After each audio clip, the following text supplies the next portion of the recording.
Doctor Mohammad Shahbaz हमारे साथ telephone line के जरिए हमें ज्वाइन करेंगे, उनको मैं वेलकम करूंगा। और आप एक वैसे मौशी माहिर हैं, और इसके साथ साथ ये जो हमारे सारे मौसमियाती तब्दीलियाँ हो रही हैं, इसकी वजह से जो असरात मरतब हो रहे हैं, इसके ऊपर भी आपकी बड़ी एक ज़बरदस्त तहकीक है। तो डॉक्टर साहब को मैं खुशामदीद कहता हूँ। डॉक्टर साहब, बहुत शुक्रिया आपका प्रोग्राम में वक्त देने के लिए।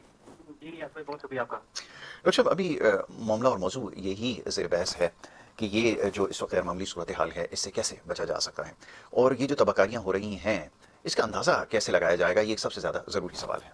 जी, मैं आपको एक छोटी सी एग्जांपल देता हूँ। जी। मैं 2016-17 में वहाँ पे अपना घर लिया। जी। तो जब मैं नोटरी के पास वो रजिस्ट्री जो होती है हमारे यहाँ इस्तेमाल होती है, उसके ऊपर हम्म। साइन करने के लिए गया, तो नोटरी ने मुझे बताया कि तेरा घर जहाँ पे है, ये जो कि रिवर के ऊपर है, तो यहाँ स्लाब आएगा।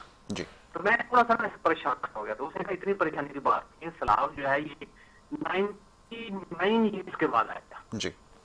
और वैसे भी आप 11वीं मंजिल पे हैं, अगर कोई स्लाब आए कभी तो उसका इतना खास जो है ना आपको इफेक्ट नहीं बिल्कुल होगा। ठीक है।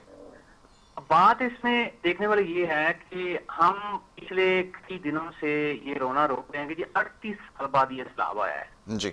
उससे पहले हमें कुछ इसका इल्म नहीं था, जब 88 में जब बात ये करते हैं। हम्म। तो एक तरफ आप ये सोच रहे हैं 38 सालों बाद ये स्लाब आया है, एक तरफ एक मुल्क जो है उसके लोग जो है वो 100 साल में प्रोजेक्शन करके रखे हुए हैं, जी। और फिर प्रोजेक्शन करके बैठे हैं। तो सेल प्रॉपर्टी हो रही है, तो उस बंदे को भी आगाह कर रहे हैं भाई ये इन सालों में ये होगा, लेकिन तुम महफूज रहोगे। जी। अब यहाँ पे ये था कि चूंकि हम हाई अलर्ट थे और हमें भी था, पेशगी भी दी गई, सारा हुआ, तो हमें ये था वक्त से पहले हम इंतजाम कर लिए थे। हम ये बात क्यों कर रहे हैं कि 38 सालों बाद ये स्लिप आया। सलाह छोटे मोटे तकरीबन 5 साल बाद, 2 साल बाद, 3 साल बाद आते रहते हैं पाकिस्तान के अंदर। सवाल ये है कि हमें चाहिए था कि हम वक्त से पहले तैयारी कर सकते। ये जानी जैसे इंट्रो में कहा कि वो तो शायद कभी भी नहीं होगा।